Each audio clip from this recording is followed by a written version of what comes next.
নমস্কার বন্ধুরা, কেমন আছো? আশা করছি সবাই খুবই ভালো আছো এবং সুস্থ আছো। মাম্পি সঞ্জিতা ছেলে আবারও সবাইকে স্বাগত। কয়েকদিন কোনো ভিডিও দিতে পারিনি বন্ধুরা, আজ একটি ভিডিও বানিয়ে পোস্ট করলাম। তো আজ নিয়ে চলে এসেছি তোমাদের সঙ্গে শেয়ার করব বলে পটল আলু চিংড়ির তরকারি। তো পটল আলু চিংড়ির তরকারি কিভাবে আমাদের বাড়িতে বানানো হয় সেই রেসিপিটি আজ শেয়ার করব। তো পটল আলু চিংড়ি রেসিপি বানানোর জন্য বাজার দিয়ে চিংড়ি ও পটল কিনে নিয়ে এসেছিলাম। নিয়ে সবগুলো কুটে ধুয়ে পরিষ্কার করে নিয়েছি। নিয়ে উনানে চলে যাব, গিয়ে একটি কড়া বসিয়ে দিয়ে উনানটা জ্বালিয়ে নেব বন্ধুরা। কড়াটা গরম হওয়া পর্যন্ত এখানে আমরা অপেক্ষা করব। কড়াটা গরম হয়ে আসলে কড়ার মধ্যে দিয়ে দেব পরিমাণ মতো তেল। তেল দিয়ে কেটে রাখা চিংড়িগুলো তেলের মধ্যে দিয়ে দেব, দিয়ে চিংড়িগুলো ভেজে নেব।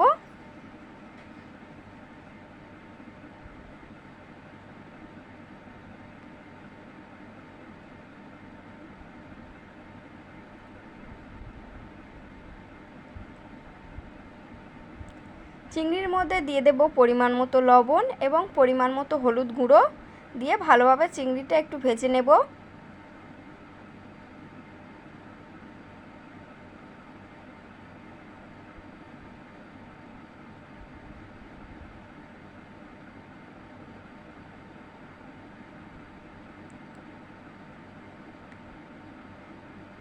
চিংড়িগুলো ভাজা হয়ে গেছে, এবার একটি পাত্রের মধ্যে চিংড়িগুলো তুলে নেব। চিংড়িগুলো তুলে নিয়ে আবার ওই কড়ার মধ্যে কিছুটা পরিমাণ তেল দিয়ে দেব। তেলটা গরম হয়ে আসলে তেলের মধ্যে কেটে রাখা পটলগুলো একে একে সাবধানে ছেড়ে দিতে হবে।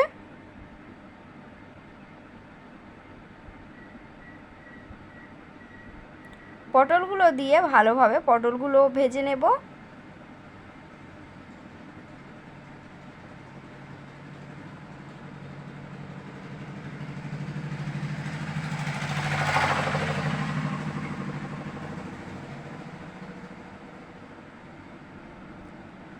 পটলটা হালকা ভাজা ভাজা করে নেব, তারপরে নুন হলুদ দেব বন্ধুরা। এখানে নুন হলুদ দেব না।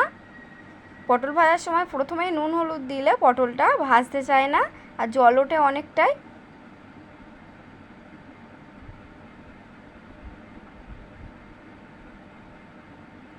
এরপর কিছুটা ভাজা হয়ে গেলে পটলের মধ্যে দিয়ে দেব পরিমাণ মতো লবণ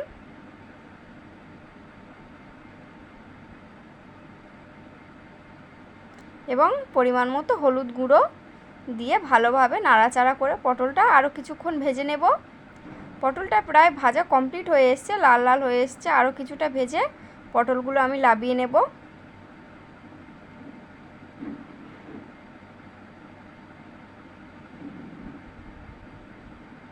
এরপর পটলগুলো একটি পাত্রের মধ্যে নামিয়ে নিতে হবে।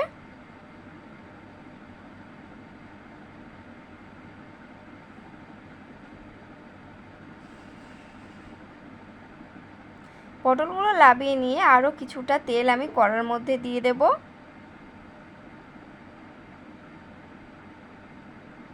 তেলটা গরম হয়ে আসলে তেলের মধ্যে দিয়ে দেব অল্প 5 ফোড়ন,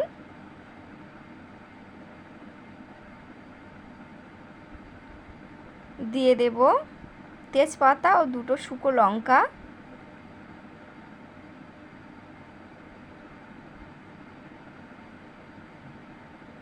দিয়ে দেব 2টি থেঁতো করা এলাচ,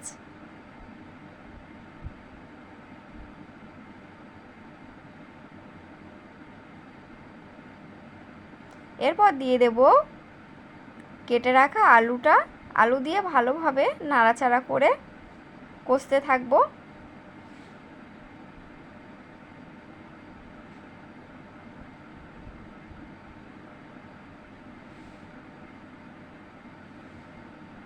আমাদের বাড়িতে পটল চিংড়ি হলে এইভাবে বানাই বন্ধুরা। অবশ্যই করে জানাবে তোমরা কেমনভাবে পটল চিংড়ির রেসিপিটা বানাও, কমেন্ট বক্সে এসে জানিয়ে যাবে।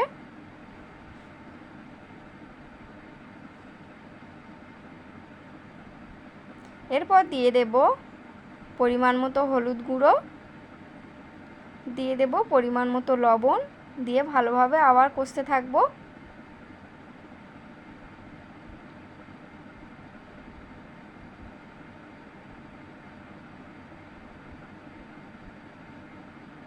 এরপর দিয়ে দেব বেটে রাখা আদা,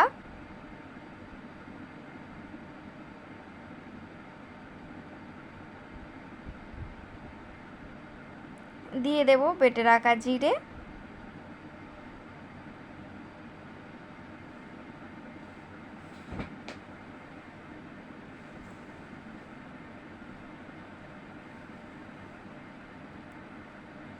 এবং দিয়ে দেব পরিমাণ মতো লঙ্কার গুঁড়ো।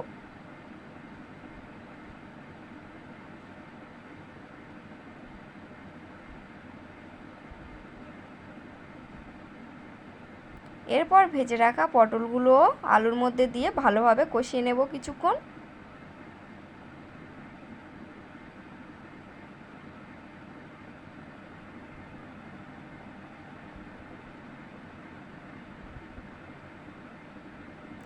পটল আলু কষা একেবারে কমপ্লিট হয়ে এসছে বন্ধুরা।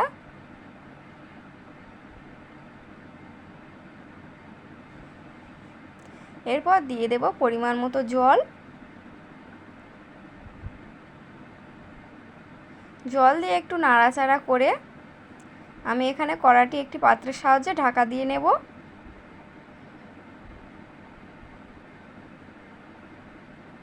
আলুটা সিদ্ধ হওয়া পর্যন্ত আমি এখানে জাল করে নেব। আর যেসব বন্ধুরা এখনও পর্যন্ত ভিডিওগুলো দেখছো তাদেরকে অসংখ্য অসংখ্য ধন্যবাদ এইভাবে আমার পাশে থাকার জন্য ও সাপোর্ট করার জন্য। কড়ার ঢাকাটা খুলে নিয়ে এরপর দেখে নেব আলুটা সিদ্ধ হয়ে গেছে কিনা।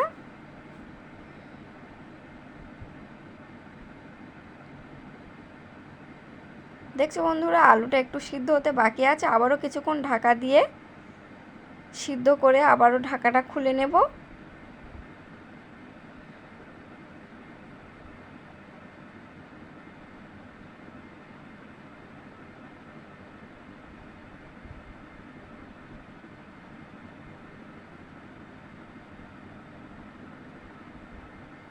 দেখতে পাচ্ছ আবারও সরাটা লাভিয়ে নিয়েছি। ঝোলটাও অনেকটা কষা কষা হয়ে এসছে, আলুও সিদ্ধ হয়ে গেছে দেখতে পাচ্ছ বন্ধুরা।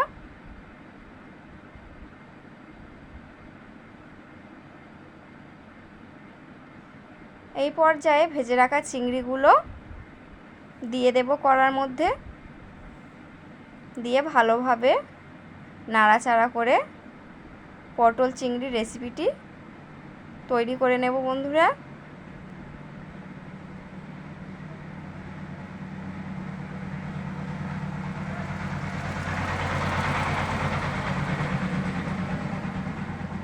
পটল চিংড়ি রেসিপিটি একটু কষা কষা হলেই খেতে ভালো লাগে বন্ধুরা, তাই আমাদের বাড়িতে একটু কষা কষাই বানানো হয়।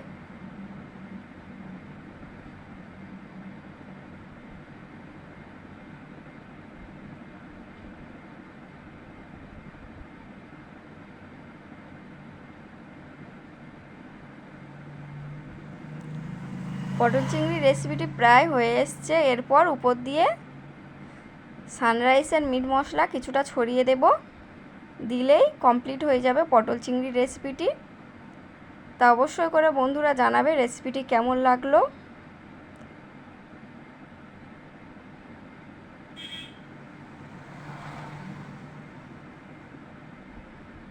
যেসব বন্ধুরা ভিডিওগুলো দেখছো অবশ্যই করে একটি লাইক কমেন্ট, আর যেসব নতুন বন্ধুরা ভিডিওগুলো দেখছো অবশ্যই করে চ্যানেলটি সাবস্ক্রাইব করে পাশের বেল আইকনটি বাজিয়ে দেবে, যাতে আমার ভিডিও সবার আগে আপনাদের কাছে পৌঁছে যায়। আর ভিডিওগুলো কেমন লাগছে অবশ্যই করে কমেন্ট বক্সে এসে জানাবে। ভিডিওটা দেখার জন্য এবং পাশে থাকার জন্য অসংখ্য ধন্যবাদ সকল বন্ধুদের। এভাবে আমার চ্যানেলটি এগিয়ে নিয়ে যেতে সাহায্য করো। ধন্যবাদ।